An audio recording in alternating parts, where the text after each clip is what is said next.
Φίλες και φίλοι, σας χαιρετώ. Πολλές φορές λαμβάνω μηνύματα από νέους συναδέλφους που μου παραπονιούνται και μου λένε ότι έχω γράψει ένα πάρα πολύ καλό βιβλίο, ένα πολύ ωραίο μυθιστόρημα, αλλά δυστυχώς κανένας εκδότης δεν το δέχεται. Τι είναι αυτό που φταίει? Έχω να σας πω τούτο και μην σας παραξενεύει. Όχι, δεν έχετε γράψει ένα καλό μυθιστόρημα. Έχετε γράψει ένα μυθιστόρημα απλά. Και γιατί συμβαίνει αυτό και δεν το δέχονται οι εκδότες? Δεν μπορεί όλοι οι εκδότες να είναι συνεννοημένοι μεταξύ τους για να απορρίψουν το δικό σας βιβλίο. Κάτι συμβαίνει με το βιβλίο, κάτι συμβαίνει με εσάς, κάτι συμβαίνει με τη δομή της ιστορίας. Άρα η δική μου πρόταση είναι η εξής. Πρώτα απ' όλα ασχοληθείτε περισσότερο με το βιβλίο σας. Αυτό είναι το πρώτο πράγμα που πρέπει να σας ενδιαφέρει. Αφού τελειώσετε το βιβλίο σας μετά από 6, 7, 8 μήνες ή ένα χρόνο, αφήστε λίγο το βιβλίο να ξεκουραστεί και μετά ξαναδουλέψτε πάλι το βιβλίο σας.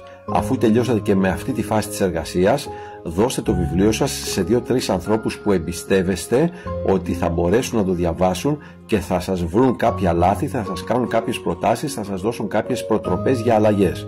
Αφού τελειώσατε και με αυτή τη φάση, τότε θα ψάξετε να βρείτε κάποιον εκδότη της αρισκίας σας που θα του αρέσει το βιβλίο σας. Είμαι σίγουρος ότι θα του αρέσει το βιβλίο σας αφού περάσετε από όλα αυτά τα στάδια.